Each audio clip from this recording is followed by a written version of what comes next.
요한복음 1장 6절 말씀에서 18절까지 말씀을 봉독하겠습니다. 하나님께서 보내신 사람이 있었는데 그의 이름은 요한이더라. 바로 그가 증언하러 왔으니 이것은 그 빛에 대해 증언하여 모든 사람이 자기를 통해 믿게 하려 함이라.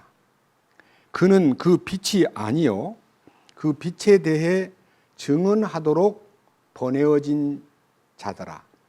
그 빛은 참 빛으로 세상에 들어오는 모든 사람을 비추느니라. 그분께서 세상에 계셨으며 세상은 그분에 의해 만들어졌으되 세상이 그분을 알지 못하였고 그분께서 자기 백성에게 오심에 그분의 백성이 그분을 받아들이지 아니하였으나 그분을 받아들인 자들 곧 그분의 이름을 믿는 자들에게는 다 하나님의 아들이 되는 권능을 그분께서 주셨으니 이들은 혈통으로나 육신의 뜻으로나 사람의 뜻으로 나지 아니하고 오직 하나님에게서 태어난 자들이니라. 말씀이 육신이 되어 우리 가운데 거하심에 우리가 그분의 영광을 보니 아버지의 독생하신 분의 영광이요 은혜와 진리가 충만하더라.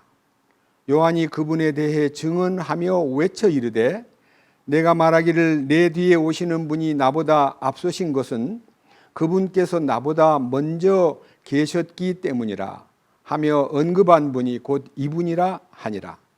우리가 다 그분의 충만하심에서 받았음에 은혜를 대체하는 은혜니 이는 율법은 모세를 통해 주셨으되 은혜와 진리는 예수 그리스도를 통해 왔기 때문이라. 아무나 어느 때나 하나님을 보지 못하였으되 아버지 품속에 계신 독생자께서 그분을 밝히 드러내셨느니라. 요한복음 1장 18절 말씀까지 말씀을 읽었습니다. 다 같이 다시 한번 기도드리겠습니다. 거룩하신 주님, 진심으로 감사합니다. 오늘은 이 거룩한 주님의 부활을 기념하는 날, 이 아침에 요한복음 1장 6절에서부터 18절까지 말씀을 읽었습니다.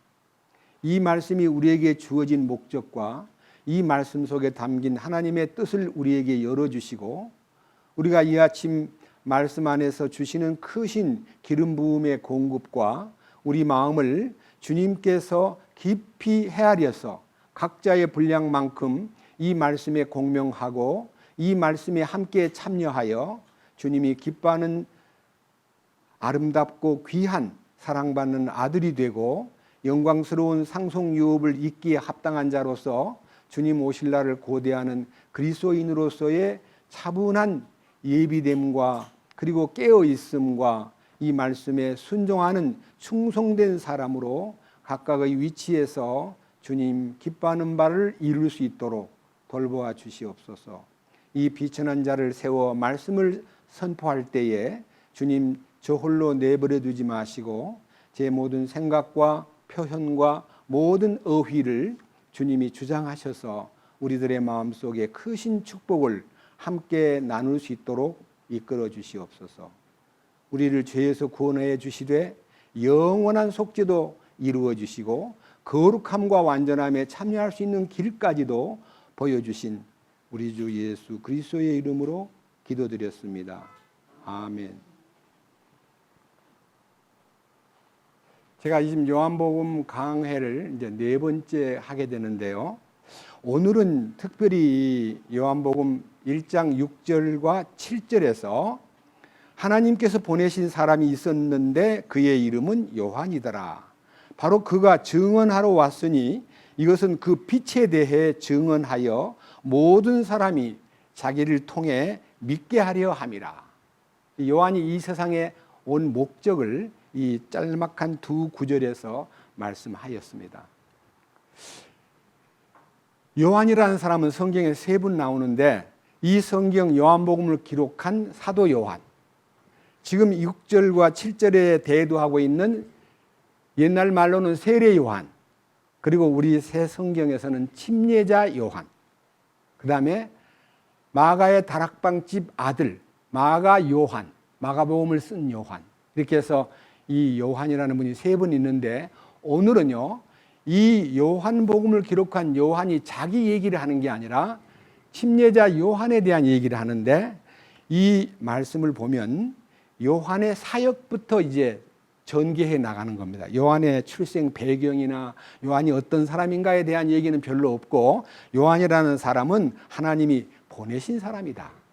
그리고 그는 빛에 대하여 증언하러 왔는데 모든 사람으로 하여금 요한으로 인하여 믿게 하려고, 요한은 밭갈이 하는 사람이고 길 닦는 사람이고, 그리고 주님의 뜻을 이루기 위해서 소위 말하는 가이드로, 나는 안내자로, 나는 예수님을 안내하러 온 사람이다, 이렇게 이제 나오는데, 저는 이 요한복음 배경을 같이 나누기 전에 요한이라는 사람이 어떤 사람인가를 좀 더 세밀하게 다루고, 그의 가족 내력부터 그의 출생 배경과 그의 사명이 아주 잘 이렇게 응축되어 있는 누가복음 1장으로 가서 요한에 대한 얘기를 한번 잠깐 동안 생각해 보겠습니다.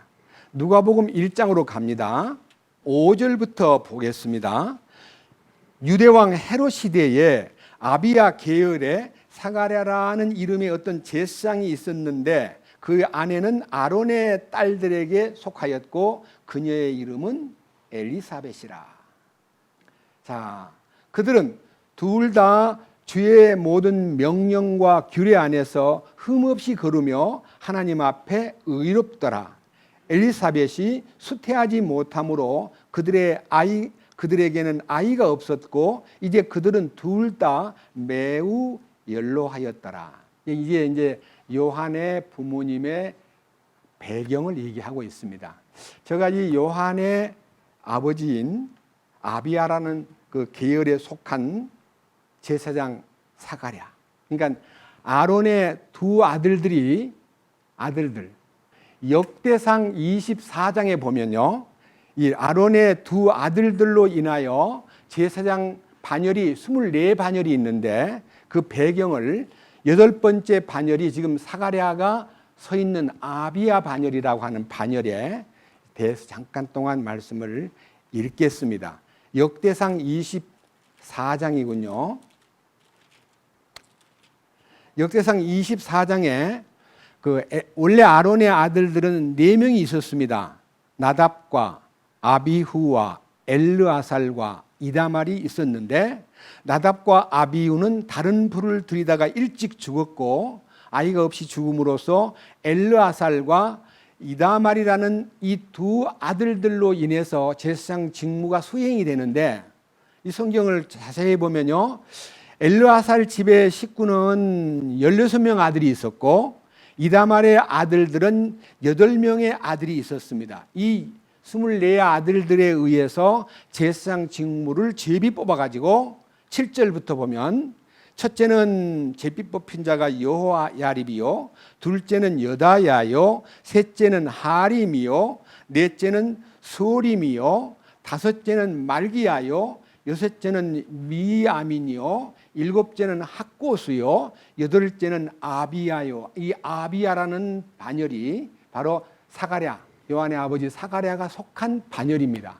이 24반열이요, 교대를 해가면서 성전에서 섬기는 직책을 수행하는데, 8번째 반열에 속한 이 아비야라는 반열에 속한 이 사가랴가 이 나이가 늙었는데도 제사장 직무를 죽을 때까지 하니까요, 그가 이제 성전에 들어갔다가 천사 가브리엘이 갑자기 나타났습니다.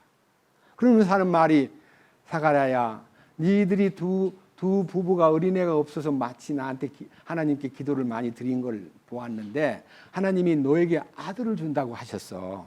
그런 아들을 낳거들랑 이름을 요한이라고 지어.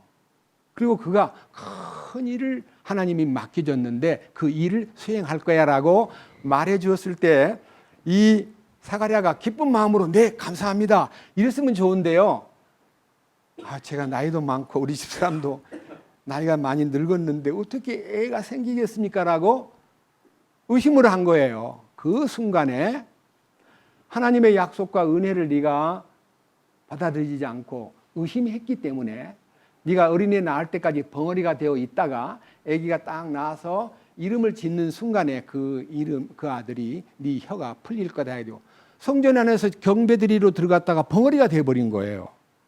그런 천사와의 대화를 하다 보니까 이 반열에 소위 말하는 시간이 정해져 있는데 안 나오는 거예요. 그래서 사람들이 왜 나오지 않을까 하고 기다리는데 들어갈 때는 이렇게 기쁜 마음으로 인사를 하고 들어갔는데 나올 때 보니까 벙어리가 돼가지고 나온 거예요. 사람들이 다 놀래가지고 무슨 일이 있는가 하고 이제 심히 기이한 눈으로 쳐다보았는데 바로 그날 이후에 엘리사벳의 몸에 이제 잉태가 되고 이제 때가 됐을 때 아이가 탄생이 되었습니다. 8일째 되는 날 할례를 받으러 갔다가 할례장에서 이름이 뭐라고 이름을 지었어? 라고 물을 때 그 대부분의 식구들이 따라간 식구들이 아버지 사가랴 이름을 따서 사가랴 2세 우리 같으면 이제 대부분 다 주니어 사가랴 이렇게 짓습니다. 근데 엘리사벳이 아니라고 아니 그렇게 이름을 지으면 안 된다고 요한이라고 지어야 돼요. 그러니까 식구들이 우리 집에 요한이라는 이름이 어디 있었냐 그러면 사가랴를 좀 부르시오. 그래서 사가랴를 좀 바깥에 있는 사가랴를 좀 들어오라 그래가지고 이름을 지으라고 이제 이렇게 서판에다가 이름을 지으라 그러니까 그 서판에 자기가 요한이라고 딱 쓰는 거예요. 왜냐하면 가브리엘 천사가 이미 자기한테 이름을 줬거든요. 이름을 요한이라고 딱 쓰고 나서 그들이 요한 어떻게 엘리사벳의 마음에도 요한이라는 이름이 기억이 되고 사가랴에게도 요한이라는 이름이 주어진 걸 보니까 하나님이 주신 이름이구나 하고 이름을 딱 짓고 요한이라고 부르는 순간에 혀가 풀려버렸습니다. 그게 이제 누가복음 1장에 있는 이제 탄생 배경입니다. 그런데요, 저는 이 놀라운 성경 얘기 가운데 포인트가 되는 얘기를 누가복음 1장으로 가서 다시 설명을 올리겠습니다. 누가복음 1장 13절입니다. 천사가 그에게 이르되 사가랴여 두려워하지 말라. 주께서 내 기도를 들으셨느니라. 내 아내 엘리사벳이 내게 아들을 낳아주리니 너는 그의 이름을 요한이라 하라. 네가 기뻐하고 즐거워할 것이요 많은 사람들도 그의 태어남을 기뻐하리니 이는 그가 주의 앞에서 크게 되고 포도즙이나 독주를 마시지 아니하며 심지어 자기 어머니 태로부터 성령님으로 충만하여 이스라엘 자손 중에 많은 이들을 주 그들의 하나님께로 돌아오게 할 것이기 때문이라. 그가 또 엘리야의 영과 권능으로 그분보다 앞서가서 아버지들의 마음을 자녀들에게로 돌아오게 하고 불순종하는 자를 의인의 지혜로 돌아오게 하며 주를 위하여 예비된 한 백성을 준비하리라 하니라. 이게 이제 천사가 전해준 요한의 탄생 목적. 이 성경이요, 이 지금 읽었던 이 성경이 말라기 4장 5절과 6절에 예언이 되어 있습니다. 이 똑같은 얘기가. 그런데 이게 무슨 뜻이냐면요, 성경이 기록되기 시작하면 창세기가 처음 기록된 걸로 이제 알려져 있지만 실제로는 욥기가 BC 2000년경에 기록되었기 때문에 성경이 기록된 것이 예수님 전 2000년 전부터 말라기는 BC 400년경에 말라기가 기록되었으니까 약 1600년 동안에 39가지 예언의 말씀을 이제 사람을 통해서 다 기록을 하게 했고 그 기록된 말씀이 이 땅에 이제 존재하고 있는데 말라기 성경이 기록되고 말라기 예언이 이제 끝난 다음부터 예수님 오실 때까지 약 400년 동안 아무것도 대언이 없는 대언의 말씀이 나타나지 않는 암흑기였습니다. 많은 사람들이 말라기 성경을 읽으면서 이 마지막 성경인데 하나님의 계획이 어디 있을까 하고 곰곰이 생각하는 중에 말라기서에서 발견한 두 가지 비밀을 발견했습니다. 그것이 이스라엘 민족들에게 커다란 기대요, 말씀을 통해서 약속하신 분이 온다고 했기 때문에 그 약속하신 분이 한 분이 아니고 두 분이라는 겁니다. 두 분. 자, 몇 장을 앞으로 넘기면요, 마태복음 바로 앞에 말라기가 있습니다. 말라기 3장 1절을 보겠습니다. 만군의 주가 말하노라. 보라, 내가 내 사자를 보내리니 그가 내 앞에서 길을 예비할 것이요. 이 사람은 이제 세례 요한에 대한 얘기입니다. 또 너희가 구하는 주가 갑자기 자신의 성전에 임하리니 곧 너희가 기뻐하는 언약의 사자라. 보라, 그가 임하리로다. 여기 언약의 사자는 예수님을 말합니다. 메시아. 자, 2절. 그러나 그가 임하는 날을 누가 견디겠느냐? 그가 나타나는 때에 누가 서겠느냐? 그는 정련하는 자의 불과 같고 세탁하는 자의 비누와 같으리라. 그가 은을 정련하여 깨끗하게 하는 자 같이 앉아서 레위 아들들을 깨끗하게 하되 금과 은같이 그들을 깨끗하게 하여 그들이 의 안에서 주에게 헌물을 드리게 하리라. 그러니까 하나님께 참된 영과 진리로 예배할 수 있는 사람을 만드는 역할을 예수님이 오신다. 여기서 예수님이 정련하는 불같이 세탁하는 자의 비누 같은 분으로 오셔가지고 우리를 죄를 깨끗게 해줌으로써 하나님 앞에 의의 제사를 드릴 수 있게 만드신다. 그 다음 한 장을 넘겨보세요. 4장, 말라기 4장 이제 5절과 6절입니다. 보라, 크고 두려운 주의 날이 이르기 전에 내가 대언자 엘리야를 너희에게 보내리니 그가 아버지들의 마음을 자녀들에게로 돌아오게 하며 자녀들의 마음을 그들의 아버지에게로 돌아오게 하여 내가 와서 저주로 그 땅을 치지 아니하게 하리라. 지금요, 이 말라기 시대에 사람들이 타락되고 나쁘게 됐을 때 가정이 깨지는 거예요. 부모가 자식을 버려두고 바깥으로 나가버린 케이스도 있고요. 자식들이 부모가 보기 싫다고 집을 떠난 아들들이 있는 거예요. 그러니까 가정이 깨져 있는 거예요. 그런데 그 가정에 바깥으로 나갔던 아버지가 집으로 돌아오고 바깥으로 나갔던 아들이 자기 부모에게로 돌아오는 역사가 일어난다. 이렇게 말했습니다. 다시 누가복음 1장으로 갑니다. 누가복음 1장 15절 말씀을 보겠습니다.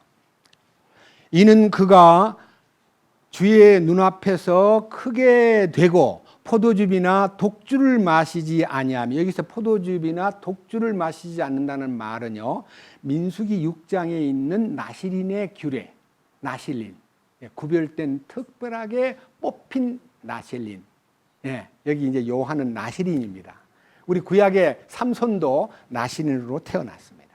이 나실인은 어머니 태로부터 성령님으로 충만하여 이스라엘 자손 중에 많은 이들을 주 그들의 하나님께로 돌아오게 할 것이기 때문이라. 그러니까요, 집을 나간 아버지가 집으로 돌아와서 자녀들을 품고, 집을 나간 아들이 아버지를 떠나서 바깥에 나가서 헤매고 살다가 집에 들어와서 아버지 품에 안기는 것처럼, 여기 보세요. 16절 또 봅니다. 이스라엘 자손 중에 많은 이들을 주 그들의 하나님께로 돌아오게 할 것이기 때문이라. 그가, 요한이라는 사람은 또 엘리야의 영과 권능으로 그분보다 앞서가서 아버지들의 마음을 자녀들에게로 돌아오게 하고 불순종하는 자를 의인의 지혜로 돌아오게 하며 주를 위하여 예비된 한 백성을 준비하리라. 그래서요, 요한의 제1성은 회개하라. 하늘의 왕국이 가까웠다. 하늘의 왕국이란 말은 왕이신 주님이 곧 오신다는 뜻입니다. 성경 역사를 보면요, 요한이라는 사람은 예수님보다 6개월 먼저 태어났습니다. 그런데요, 저는 이 성경을 읽다가 깜짝 놀란 거 한 가지 여러분 앞에 발표하겠습니다.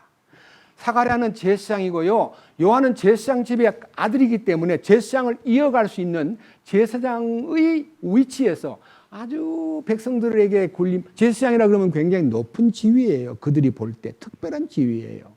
그래서 이 거룩한 제사장의 직분을 이어가야 될, 제사장 훈련을 받아야 될 요한이 탄생한 지 얼마가 됐는지는 잘 모르지만 그냥 광야로 나가버린 거예요.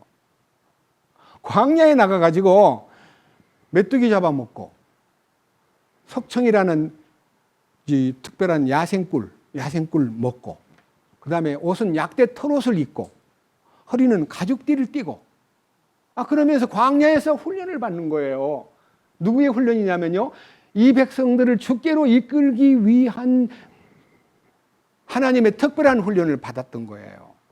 그 요한이라는 사람은요, 글도 남긴 것도 없고, 뭐 대중 앞에 크게 드러난 설교를 한 적도 없고, 특별한 역할을 한 것도 없는데, 가장 위대한 역할은요, 구약에 있는 모든 대언자들은 메시아를 보지도 못하고 멀리서 메시아를 처녀의 몸으로 온다, 여인의 후손으로 온다, 베들레헴에 온다, 이렇게 하신다, 십자가에 달려서 이런 고난을 당한다, 성전을 헐고 사흘에 짓는 것처럼 짓는다, 요나가 밤낮 뱃속에서 사흘을 지내다가 다시 그 고기 뱃속에서 나온 것처럼 그 메시아는 바로 사흘 동안 무덤에 계시다가 나온다는 그런 예수님의 탄생과 승천까지의 모든 기록을요, 대사전에 찾아보니까 성경학자들이 구약에 나타나 있는 예수님이 관련된 예언은 뭐 갈릴리에 사신다, 아니면 저 애굽으로 피신 간다,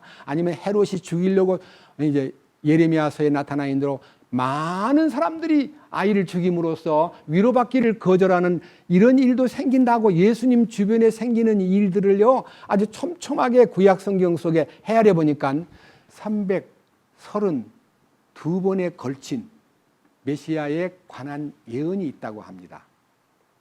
엄청나잖아요. 근데 그 예언이요, 완전히 예수님의 몸 안에 다 한 부분도 빠트림이 없이 다 이루어지는데, 그 중에 이 침례자 요한의 사역에 대한 얘기가요, 우리 마음을 뜨겁게 만드는 이유는요, 여기에 이제 관련된 좀 더 세밀한 얘기를 한번 마태복음 3장 1절 이하에서 다시 한번 살펴보겠습니다. 마태복음 3장 1절입니다. 평소에는 그냥 읽을 때 그냥 읽기 때문에 이게 자기 안에 포착이 안 되는데요, 이 설교 시간에 들으면요, 이거 내가 지난번 다 읽었는데 난 그때 잘 안 보였어. 그냥 안 보이던 성경이 보이게 됩니다. 3장 1절. 그 무렵에 침례자 요한이 와서 유대 광야에서 선포하여 이르되 너희는 회개하라, 하늘의 왕국이 가까이 왔느니라 하였으니, 이 사람은 주께서 대언자 이사야를 통해 말씀하신 자니라. 이르시되 광야에서 외치는 자의 소리가 있어 이르기를 너희는 주의 길을 예비하라, 그의 행로들을 곧게 하라 하였느니라. 바로 그 요한은 약대 털옷을 입고 허리에는 가죽띠를 띄었으며 그의 음식은 메뚜기와 들꿀이더라. 그때의 예루살렘과 온 유대와 요르단 사방의 온 지역이 그에게 나아가 자기 죄들을 자백하며 요르단 속에서 그에게 침례를 받더라. 그러니까요, 이 이제 성경 안에서 요한이 준 침례와 예수님의 이름으로 받는 침례는 컬러가 좀 다르기 때문에 요한의 침례는 회개를 표시하는 구약 시대 모든 것의 끝을 마감하는 이 살아있는 현장에서 예수님을 직접 보고 예수님을 증거하는데, 요한이 이렇게 말합니다. 나는 물로 침례를 주거니와 내 뒤에 오시는 분은 성령과 불로 침례를 주시는데 나도 그분을 알지 못했다. 그런데 하나님께서 나에게 막 계시하기를 누구에게든지 머리에 성령이 임하거들랑 그가 성령으로 침례를 주는 자인 줄 알라 하기에 나도 그때야 비로소 알게 되었고 나는 그를 증거한다고 이렇게 선포할 정도로 아주 세밀한 요한복음 안에 7가지로 표현된 요한의 증거의 내용들이요, 제가 오늘 핵심적인 여러분 앞에 선포할 내용인데, 그 설명은 이제 요한복음을 차근차근 읽으면서 말씀드리기로 하고, 요한이 마지막 대언자로서 요한이라는 분이 어떤 대언자인가, 제가 이렇게 제목을 속으로 이제 생각하면서 썼습니다. 자, 구약의 마지막 대언자이면서도 신약의 첫 번째 대언자 요한. 이 침례자 요한은요, 구약의 마지막 대언자인데 예수님을 옆에다 두고 보라, 하나님의 어린 양이라, 보라, 계속해서 사람들한테도 하나님의 어린 양을 보라, 이렇게 증거할 정도로 현장에서 메시아를 증거한 마지막 구약 시대의 마감을 짓는 사람이면서도 신약 시대의 첫 번째 대언자로 역할하다가 사역 기간은요 길지를 않습니다. 예수님보다 6개월 먼저 나왔기 때문에 30살에 제사장은 30살에 일을 하기 시작합니다. 예수님도 30살 때부터 공생에 들어갔고 침례자 요한도 30살 때부터 침례자 요한의 사역을 시작했기 때문에 예수님보다 6개월 먼저 사역을 시작해가지고 준비 과정이 있다가요, 예수님이 나타나는 순간에 아주 차근차근 예수님을 직접 증거하는 증인으로서 사역을 했기 때문에 저는 구약의 마지막 대언자이면서도 신약의 첫 번째 대언자가 침례자 요한이라는 것을 제가 발견하고 너무너무 감사했습니다. 자, 이제 많은 사람들이 계시가 임하지 않고 400년 동안 어둠에 깔린 시대에 우리 약속하신 메시아가 분명히 말라기에 약속이 있고 언약의 사자가 온다 그랬고 엘리야의 영을 가진 자가 온다고 그랬는데 어디 언제 올까 하고 무던히 기다리다가요, 요한이 딱 나타나니까 혹시 당신은 혹시 메시아요? 너, 나는 아니요. 그럼 당신 엘리야요? 나 아니요. 그럼 당신이 뭔데 세례를 베풀고 계시오?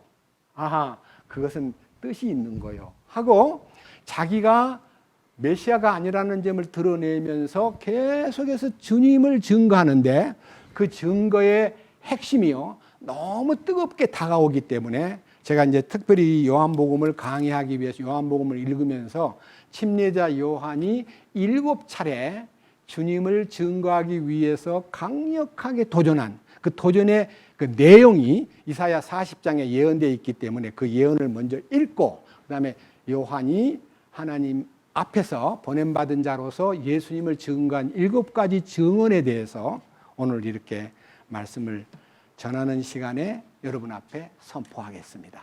먼저 이사야 40장을 보겠습니다. 3절부터 읽겠습니다. 광야에서 외치는 자의 소리가 있어 이르기를 너희는 주의 길을 예비하라. 사막에서 우리 하나님을 위해 큰 길을 곧게 만들라. 주의 길을 예비하라. 그 다음에 하나님을 위해 큰 길을 곧게 만들라. 큰 길이란 말은요, 하이웨이, 고속도로를 얘기합니다. 고속도로. 예? 그냥 고속도로 공사를 하는 장면을 상상하면서 그 다음 4절을 봅니다. 자, 고속도로를 큰 길을 닦으려면 첫째, 모든 골짜기를 돋우며, 골짜기를 돋운다는 말은요, 계곡이 있다고 이 차가 뺑 언덕으로 돌아가면 멀어지니까요, 질러 가려면 어떻게 돼야 돼요? 골짜기를 메꿔야 되겠죠. 그죠? 그 다음에 높은 산은 어떻게 돼요? 모든 산과 작은 산은 어떻게 깎아야 돼요? 낮아져야 되지요. 그 다음, 구부러진 곳은 어떻게 돼요? 곧게 되고, 험한 곳이 평탄하게 될 것이요. 주의 영광이 나타나고 모든 육체가 그것을 보리라. 주의 입이 그것을 말씀하셨느니라. 그러니까 이 요한의 역할은요, 도로공사와 같다는 겁니다. 도로공사가 다 끝나야 뭐가 달려요? 차가 달리는데 주님의 역사, 성령의 역사가 달리기 위해서는 요한 너는 도로공사를 해야 된다는 특별한 사명을 받은 사람으로 이 땅에 오신 분이기 때문에 우리들도요, 복음을 전할 때 먼저 길닦기를 먼저 해놓고 그 다음에 주님이 오시도록 준비를 해야지 처음부터 주님을 탁 예를 들면 보십시다. 처음부터 자동차를 딱 갖고 와가지고 시골에 와서요, 동네에 길도 없는데 와가지고 달려야겠다 그러면 우리 동네는 길이 없어요. 못 달려요. 그래서 길을 만들어야 되는데 제가 우리 한국의 새마을운동 1961년도 5.16 혁명이 나고 제일 먼저 한 것이 농촌 새마을운동이었는데 농촌 새마을운동의 제1호가 길 닦는 거예요. 농로. 맨날 지게에다 지고 걸음을 나르고 소위 말하는 바지게에다가 걸음을 지고 농촌의 그 너무너무 불쌍한 모습을 보고 아니 적어도 적어도 수레라도 가고 마차라도 가려면 길을 닦아야 돼. 그거 안 돼 하고 이제 토지 정리를 하기 시작했는데 길 닦기를 했어요, 농촌에.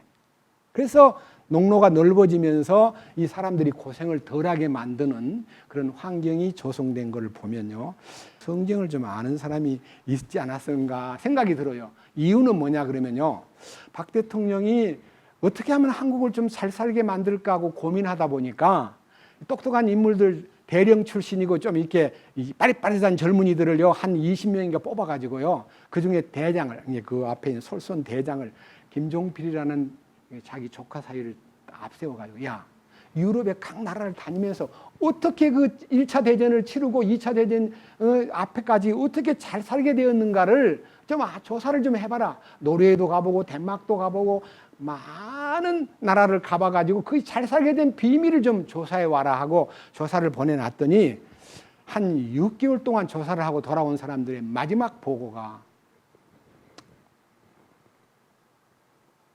저들이 종합적으로 판단해 본 결과 그들의 신앙이, 그룬두비 같은 신앙인이 앞장서 가지고 민족을 깨우치고 계몽하고, 그래서 예수를 믿기 때문에 잘 삽디다, 이렇게 이제 믿는 것 때문에 변화가 왔습디다라고 공통분모를 얘기하니까, 그러면 이 한국 땅에도 믿음을 퍼뜨려라 해가지고 그때 박 대통령이 종교의 자유를 크게 외치는 바람에요, 거기서 크게 부흥된 교회가 전도관, 통일교 이런, 기독교도 물론 갑자기 불어났어요.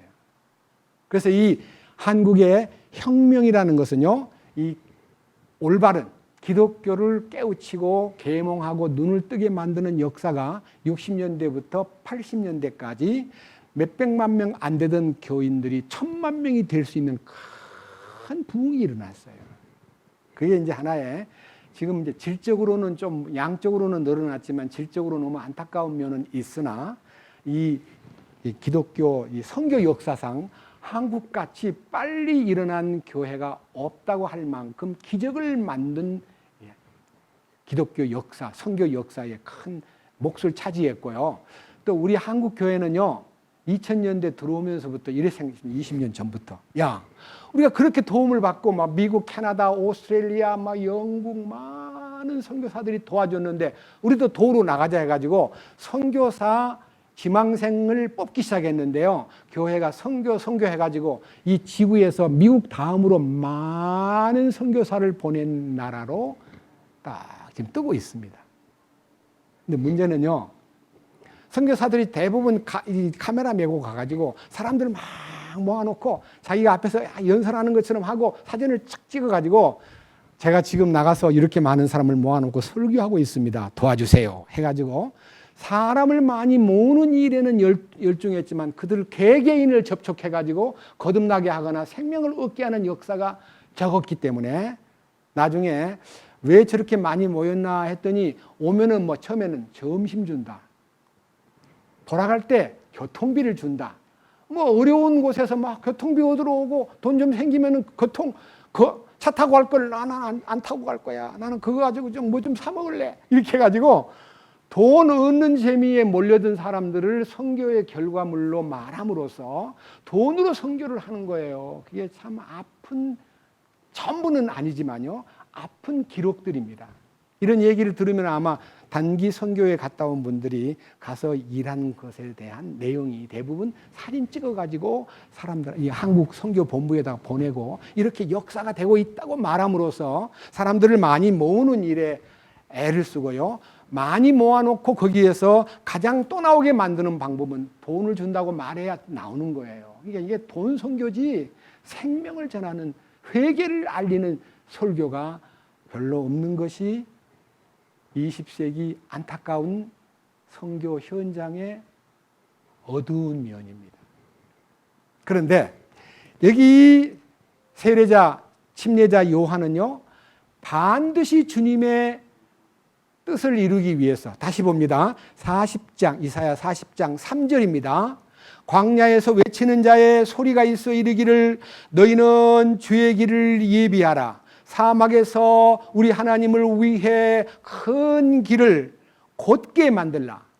그 다음 모든 골짜기가 도두어지며 모든 산과 작은 산이 낮아지고 구부러진 곳이 곧게 되고 험한 곳이 평탄하게 될 것이요 주의 영광이 나타나고 모든 육체가 함께 그것을 보리라. 이게 놀라운 역사입니다.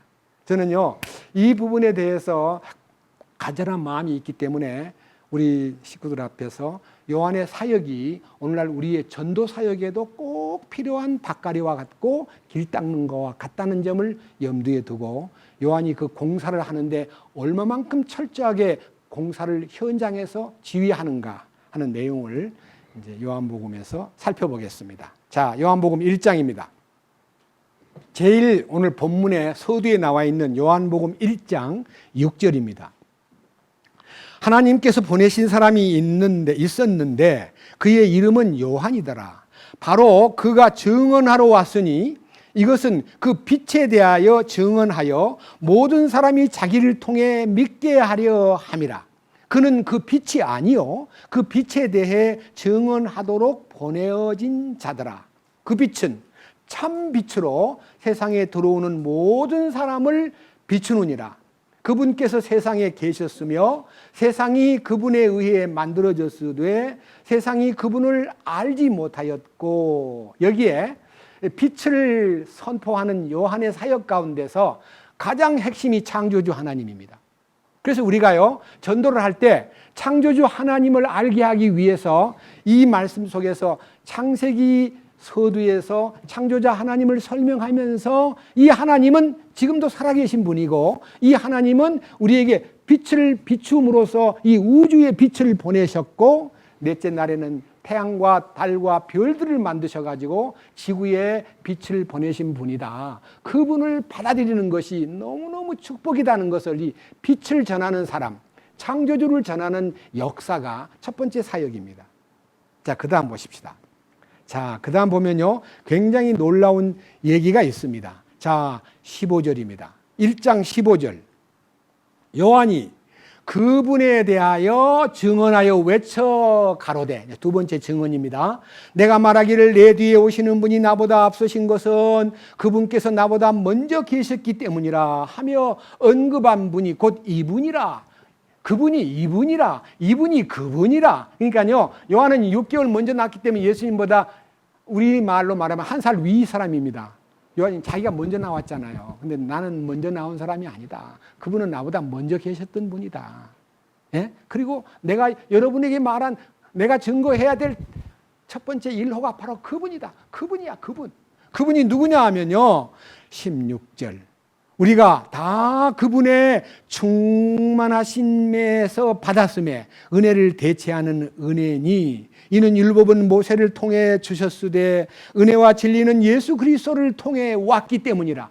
구약의 모든 이 충실한 모세의 율법에 아주 몰두했던 모세오경이 이제 토라라는 성경으로 유대의 종교 안에 가장 큰 교과서입니다. 그걸 외워야 되고 그것을 준행해야 되고 그 율법에 대해서 충실했던 사람들이 이 율법 속에 모세가 준 율법 속에는 은혜와 진리가 없다. 은혜와 진리로 이끌어주기 위한 준비는 되어 있지만 그 자체가 은혜와 진리는 아니다.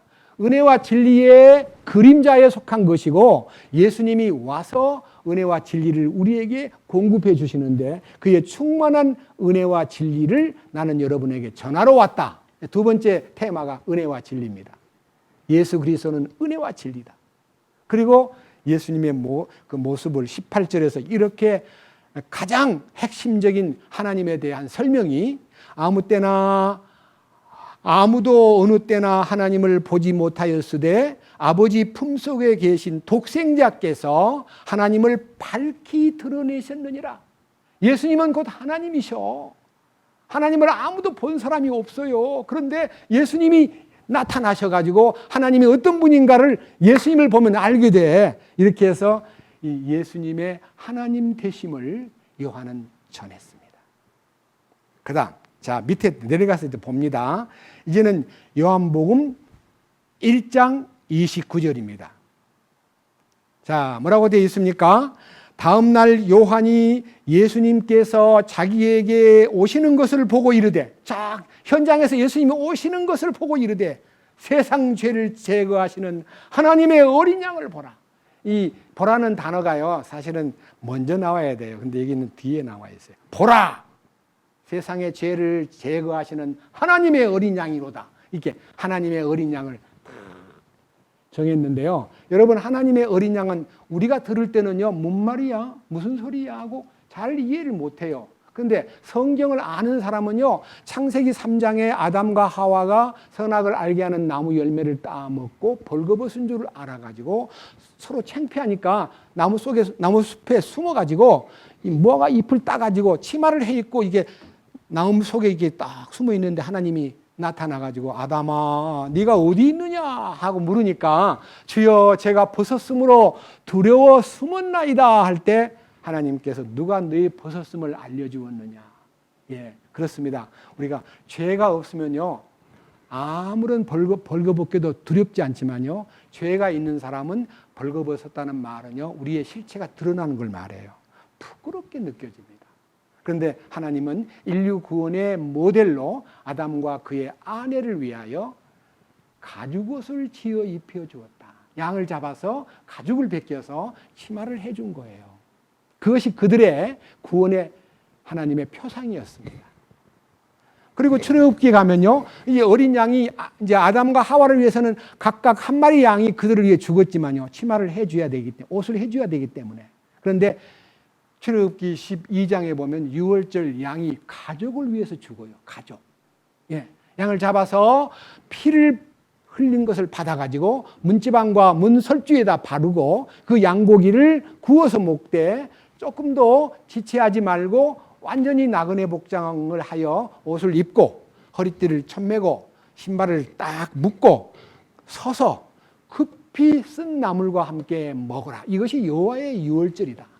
오늘 밤 하나님의 천사가 너네 집을 지나갈 때에 피 발린 집안은 넘어가고 피 없는 집안의 첫 장남과 첫 자식과 그 다음에 짐승의 첫 새끼를 내가 다 죽이겠다. 그래서 피를 보시고 문을 넘어갔다 하여 유월절 어린 양이 이스라엘 민족에게 지금도 세월로 말하면 3,500년이 되었는데 아직도 그들은 유월절에 대한 그리움 속에 맺혀 있습니다.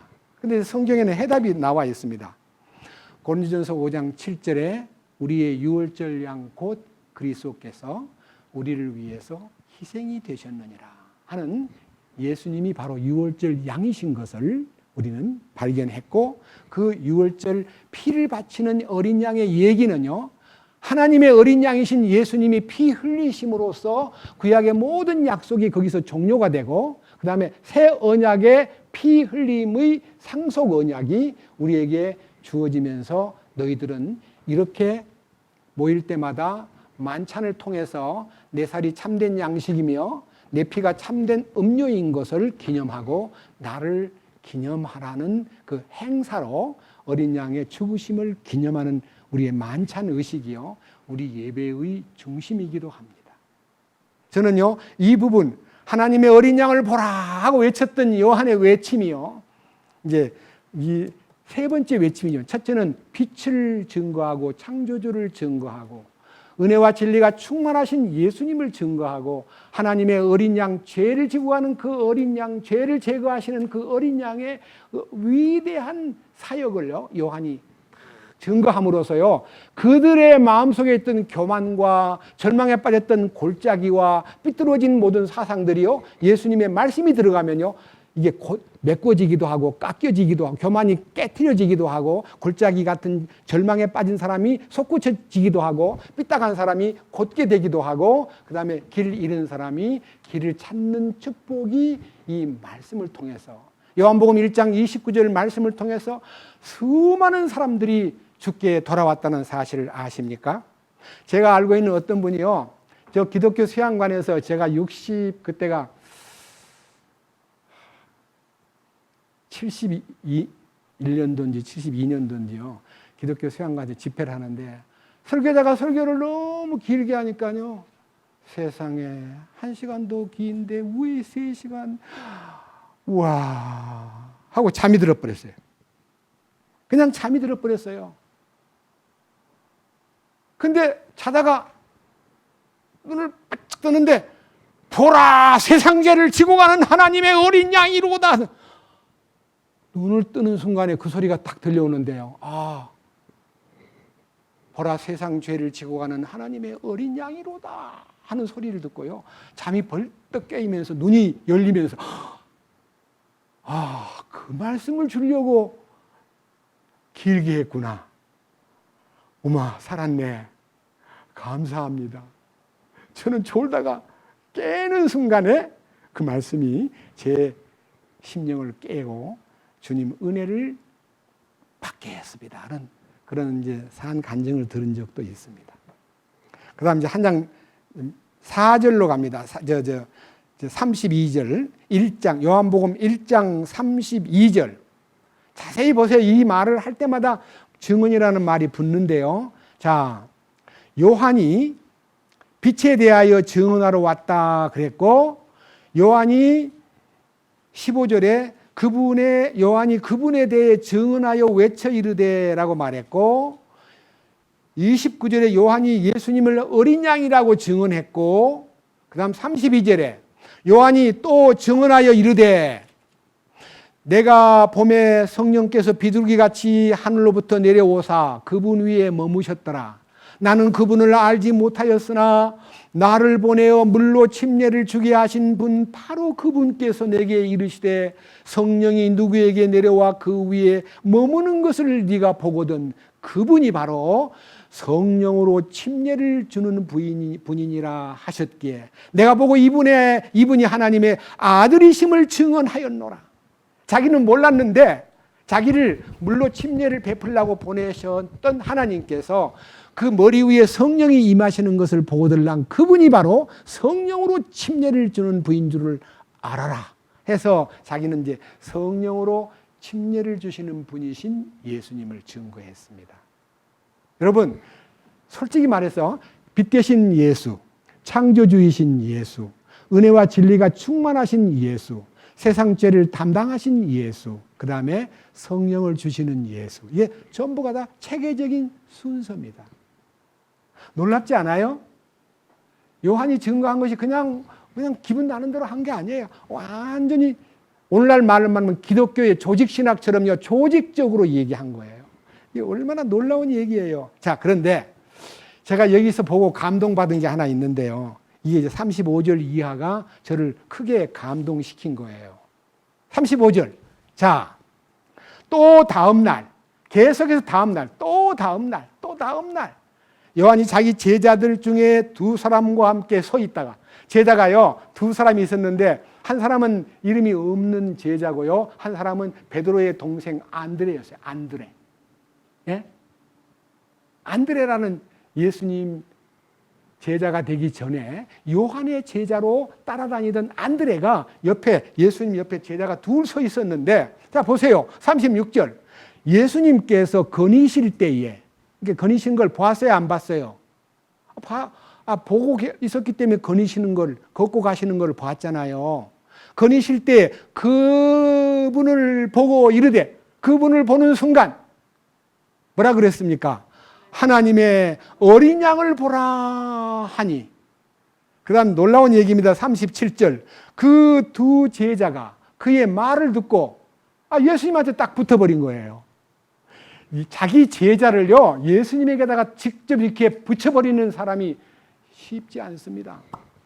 오늘날 많은 사람들은 예수님이 하늘과 땅의 모든 권세를 내게 주셨으니 너희는 가서 모든 족속으로 제자를 삼아 이 제자가 예수님 따르는 제자를 만들어야 되는데, 목사님의 제자, 선교사의 제자, 부흥사의 제자, 설교자의 제자를 만드는 일들이 많이 있습니다.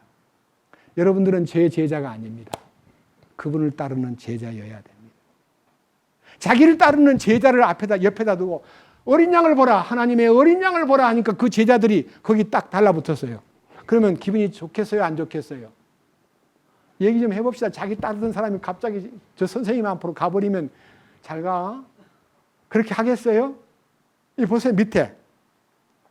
자, 요한을 따르던 두 제자가 예수님 곁으로 오니까 예수님께서 38절 그때에 예수님께서 돌이키사 그들이 따르는 것을 보시고 그들에게 이르시되 너희가 무엇을 구하느냐 하시매 그들이 그분께 이르되 랍비여 어디에 거하시나이까 하니 랍비는 번역하면 선생님이라는 말이라. 자, 이제 예수님을 요한이 하나님의 어린 양을 보라 그렇게 말하니까 거기에 딱 그분 앞으로 가니까 예수님이 너희가 무엇을 원하느냐고 물었을 거 아닙니까? 여기 나한테 왜 왔느냐고. 그러니까 선생님 어디 계시는 분이십니까? 예수님 소속을 모르니까요. 예수님 어디 계시는 분이십니까? 이렇게 물으니까요. 자, 그 다음 보세요. 39절 그분께서 그들에게 이르시되 와서 보라 하시더라. 그들이 가서 그분께 거하시는 것을 보고 그날 그분과 함께 머무르니 이는 때가 10시쯤이었기 때문이더라. 요한의 말을 듣고 그분을 따른 두 사람 중에 하나는 시몬 베드로의 형제 안드레라. 그가 먼저 자기 형제 시몬을 찾아가 그에게 이르되 우리가 메시아를 만났도다 하니 메시아는 번역하면 그리스도라. 그러니까요, 지금 이 시몬, 이 안드레가 베드로한테 가서 형, 우리가 메시아를 만났어. 이렇게 말한 것은 메시아를 발견했기 때문에 눈을 떴기 때문에 안드레가 그런 말 한 거예요. 메시아라는 말은 구세주, 그리스도라는 말은 왕이시고 대제사장이시고 대언자의 머리 되신 분, 그분이 메시아예요. 그러니까 안드레가 메시아를 먼저 만나가지고 형한테 소개해줘요. 그 형이 뭐야? 자, 형이 42절. 안드레가 베드로를 데리고 예수님께로 오매 예수님께서 그를 바라보시고 이르시되 네가 요나의 아들 시몬인즉 게바라 불리리라 하셨는데 게바는 번역하면 돌이라, 반석이라. 베드로가 동생의 안내를 받고 예수님을 만나는 거예요. 그런데 실제로 예수님한테 가장 먼저 온 안드레가 사도 중에서 으뜸이 돼야 되는데 늦게 안드레가 인도한 형이요. 제자 중에서 이제 으뜸이 되었습니다. 자, 여기요. 제자를 예수께로 인도한다는 말은요. 자기를 비우는 거예요. 자기가 소유주가 아니에요. 너무나 많은 사람들이 사람들을 자기 제자 만드는 일에 몰두하고 제자 훈련시키려고 엄청나게 공을 들이는데 그 제자 훈련이라는 게 그 교회의 제자가 되게 하는 거예요. 그 목사님의 제자를 만드는 거예요. 노예요, 노.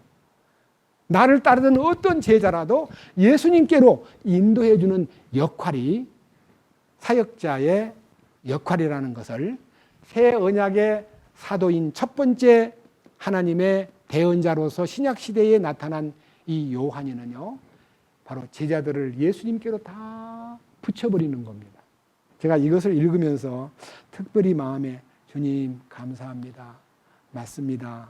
이것이 옳습니다. 이런 생각을 하게 되었습니다. 그 다음 이제 좀 넘겨가지고 요한복음 이제 3장으로 갑니다. 3장. 26절입니다. 3장 26절은요, 사건이 벌어집니다. 사건이. 요한의 사역과 그리스도의 사역이 충돌을 일으킵니다. 충돌. 자, 보세요. 26절. 그들이 요한에게 나와 그에게 이르되 랍비여 선생님과 함께 요르단 건너편에 계시던 분, 곧 선생님이 증언하시던 분, 바로 그분께서 침례를 주매 보소서 모든 사람들이 그분께로 가나이다. 이제 제자만 간 게 아니라 모든 사람이 예수님께로 가서 침례를 받습니다. 이제 우리는 장사 이제 끝난 것 같습니다. 우리한테는 오지도 않고 다 당신이 자꾸 그분이 세상 죄를 지고 가는 분이라고 그분한테로 따르라고 그분을 자꾸 소개하니까 다 그분께로 갑니다. 그때 요한이가 기분이 나빠가지고 참 그래 내가 참 그분만 증거하다 보니까 나는 장사가 안 되네. 이렇게 해서 자기 이속을 차렸더라면요 굉장히 큰 사고가 났을 텐데 이렇게 말합니다. 27절 놀라운 얘기입니다. 들어보세요. 요한이 응답하여 이르되 하늘에서 주지 아니하시면 사람이 아무것도 받을 수 없느니라. 그러니까요 그것은 하늘의 뜻이다. 내가 노력해가지고 사람들을 내 곁으로 모으는 거 아니고 하나님의 뜻이 바로 그분에게 있는 거야. 나는 그분의 뜻을 이루기 위해서 중매쟁이로 온 거야. 이렇게 이제 자신 있게 제자들을 딱 위로해 준 다음에 이렇게 말합니다. 28절. 너희 자신이 나에 대해 증언하되 곧 내가 이르기를 나는 그리스도가 아니요 그분 앞에 보내어진 자라 한 것을 증언하느니라. 너희들이 그동안 내 얘기를 못 들었느냐? 나는 아니야. 나는 그분만 증거하러 온 사람이야. 나는 그리스도가 아니야. 나는 그분 앞에 보내어진 사람이야. 나는 길 닦는 사람이야. 나는 그분을 위해서 존재하고 있는 사람이야. 이렇게 이제 그분을 눈길을 돌리게 만들어 놓고 여기 29절과 30절이 우리를 감동 먹게 만드는 말씀입니다. 자, 자세히 들어보세요. 신부를 얻는 자는 신랑이나 서서 그의 말을 듣는 신랑의 친구가 신랑의 음성으로 인하여 크게 기뻐하나니 그런즉 나의 이 기쁨이 성취되었노라. 자, 이 성경에서요. 자세히 보세요. 이건 너무 놀라운 예언입니다. 신랑이 있고 신부가 있습니다. 신랑은 예수 그리스도입니다. 신부는 교회입니다. 자, 신랑과 신부가 만나는 것을 위해서 나는 중매쟁이로, 친구, 중매인으로, 나는 중매인으로 존재하는 거다. 나는 이 신부를 보고 신랑 저기 오셨어. 니들 찾던 신랑이야. 기다리던 신랑이 오셨어. 그분한테로 가. 그분은 창조자야. 그분은 빛이셔요. 그분은 바로 세상 죄를 담당하신 하나님의 어린 양이요 은혜와 진리가 충만하신 분이야. 그분으로 가. 그분에게로 가. 이렇게 해서 신랑 대신 예수에게로 이 신부가 만나게 되는 이 관계를 나는 중매함으로 나는 내 사역을 다 끝냈다. 그것만 갖고는요 부족한 것 같아요. 저를 놀라게 만든 절수가 30절입니다. 다 같이 읽읍시다. 다 같이. 너무너무 귀한 말씀이기 때문에 다 같이 한번 읽어봤으면 좋겠습니다. 30절. 그분은 반드시 흥하여야 하겠고 나는 반드시 제하여야 하리라. 이게요 신약 사도의 첫 번째 사역자로서 대언자로서 가졌던 이 기강이, 이 결심이, 이 의지가 2000년 동안 모든 교회 안에 주님을 전하는 사람들의 마음속에 살아있어야만 되는데 너무나 많은 사람들이 예수님을 이용하여 자기를 흥하게 만들고 자기를 유명하게 만들고 자기가 대단한 인물인 것처럼 만드는 거짓된 사역자가 이 땅에 얼마나 많은지 모릅니다. 저는 그 사역을 과거에 십자가에 연합되기 전에는 흉내를 내면서 저도 좀 유명해지려고 저도 설교 잘한다는 말 들으려고 애를 쓰던 사람이었습니다. 그런데 그런 못된 전과자를요 주님이 불러가지고 너 그렇게 사역하면 안 돼. 니는 쇠해야 하고 그분을 흥하게 만드는 제가요 이게 너무 좋아가지고 킹제임스 성경에 이 성경을 읽어보니까 너무 좋더라고요. 간단한 얘기입니다. 영어 중에 He must increase but I must decrease. 뭐라고 되어 있냐면요 그는 반드시 번성하고 증가해야 되겠고 그 대신 나는 반드시 쇠하고 쪼그라들고 나는 점점 쇠퇴되고 감소해야만 됩니다. 이렇게 고백을 한 거예요. 그런데 오늘날 설교하는 사람이 자기가 감소되는 걸 원해요? 증가되는 걸 원해요? 예? 자기가 유명해지는 걸 원해요? 무시당하는 걸 원해요? 얘기 좀 해봐요. 얼마나 많은 사람이 이 침례자 요한의 고백 요한복음 3장 30절에 있는 그분은 반드시 increase 부흥되고 증가되고 확장되어야 되겠고 나는 반드시 decrease 이것은 쇠퇴되고 삭감되고 감소가 되고 작아지고 망가져야 된다고 말했습니다. 너무 놀라운 간증이에요. 저는 이 사도 침례자 요한의 이 간증을 듣고요. 어제 오후에 한강에 나가가지고 아무도 없는 외로운 길 걸으면서 주님, 이 요한복음 3장 30절이 우리 마음속에 새겨지고 예수님 덕분에 흥해지고 잘 되는 것이 문제가 아니라 예수님을 높이기 위해서 나는 망하고 나는 감소가 되고 나는 쇠퇴되기를 원합니다. 진심으로 원합니다.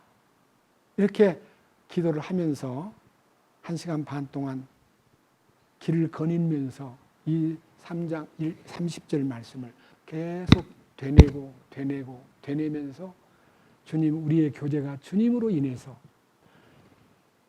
신랑 되신 예수님과 신부인 교회와의 이 연합이 뒤에서 지켜보는 중매장이로서 나는 쇠퇴되기를 원합니다. 라고 진정으로 고백할 수 있는 사람이 되게 해 주십시오. 소원입니다. 이대로 이 요한의 가슴 속에 깊이 새겨졌던 것이 표현은 되었지만 이 표현이 31절입니다. 위로부터 오시는 분은 모든 것 위에 계시고 땅에서 난 자는 땅에 속하여 땅의 것을 말하느니라. 하늘로부터 오신 분은 모든 것 위에 계시느니라. 그래서 자기가 그분은 반드시 흥해야 하겠고 나는 반드시 쇠해야 하리라고 한 말의 이유가 뭐냐? 나는 하늘에 속한 자가 아니고 땅에 속한 자다. 위로부터 오신 분, 그분은 하늘에 속한 자고 모든 것 위에 계신 머리다. 그분이 머리시다. 머리가 흥해야 몸이 저절로 흥해지는 거지 머리가 쇠하면 몸이 어떻게 되겠냐 하고 머리 대신 예수님을 높이는 일에 자기가 참으로 감격해하고 그 결과 32절 그분께서 친히 보고 들은 것을 증언하시되 아무도 그의 증언을 받아들이지 아니하는도다. 그분의 증언을 받아들이는 자는 하나님께서 진실하시다고 자기 도장에 새겼느니라. 하나님께서 보내신 분은 하나님의 말씀을 말하나니 이는 하나님께서 그분에게 성령을 한량없이 주시기 때문이라. 아버지께서 아들을 사랑하사 모든 것을 그의 손에 맡기셨으니 아들을 믿는 자에게는 영존하는 생명이 있고 아들을 믿지 않는 자는 생명을 보지 못하며 도리어 하나님의 진노가 그 위에 머물러 있느니라. 요한은요 이 증거를 마치고요 헤롯이 자기 동생의 아내를 빼앗아 가지고 나쁜 행동하는 걸 보고 견딜 수가 없어 가지고 헤롯에게 가서 그 죄를 지적하다가 옥에 갇히게 되었고 그다음에 그의 아내였던 사람이 헤롯이 종종 요한의 얘기를 들을 때마다 머리를 싸고 괴로워하는 걸 보고 우리가 잘 살려면 나는 이 남편이 좋은데 나는 전 남편보다 이 남편이 더 멋진데 자꾸만 침례자 요한이 자꾸 우리 왕을 괴롭혀 저 어떻게 없애버릴까 하고 연구하던 중에 헤롯이 생일날 파티를 열어놓고 막 흥겹게 한 잔 깊이 들이키고 그의 데리고 온 딸 헤로디아라고 하는 그 딸이 춤을 너무 잘 췄나 봐요. 너무 춤을 멋있게 추니까 불러가지고 네 소원이 뭐냐?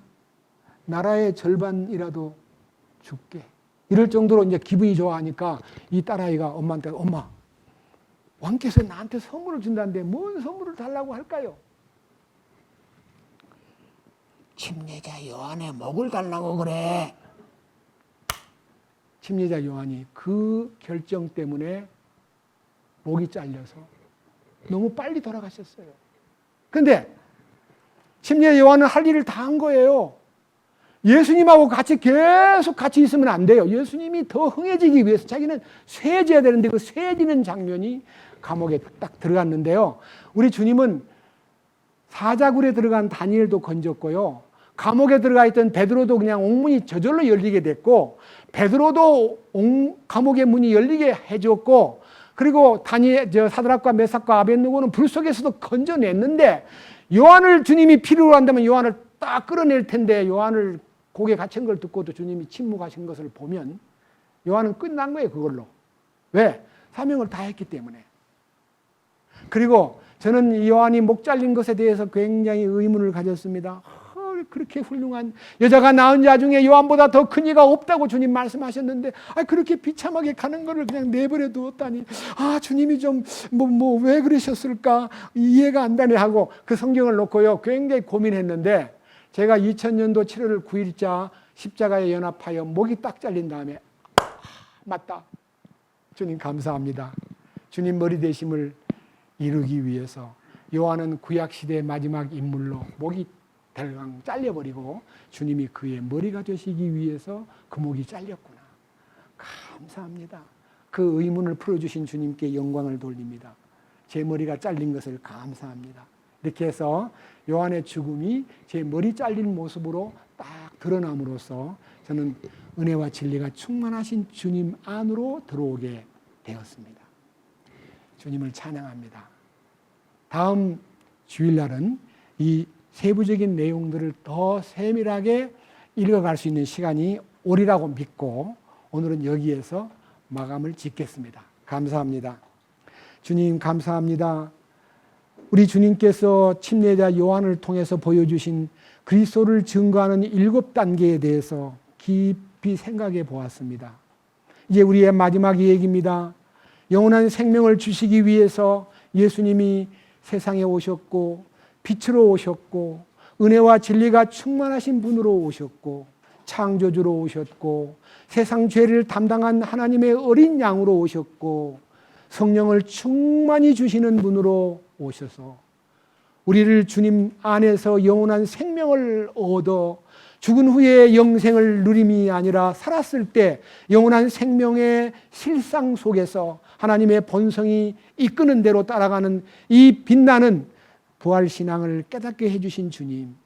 요한의 목이 잘림으로써 슬퍼했던 것은 잠시고 요한의 목이 잘린 것이 바로 제 목이 잘린 것임을 보여주신 그림으로 봄으로 우리 주님 머리 대심 안에서 은혜와 진리를 충만히 누리고 영원한 생명을 누리는 삶에 거하도록 이끄신 주님께 영광과 찬송을 드립니다. 우리 모두를 이 축복된 영역 속에서 살아갈 수 있도록 도와주시옵소서. 우리 주 예수 그리스도의 이름으로 기도드렸습니다. 아멘.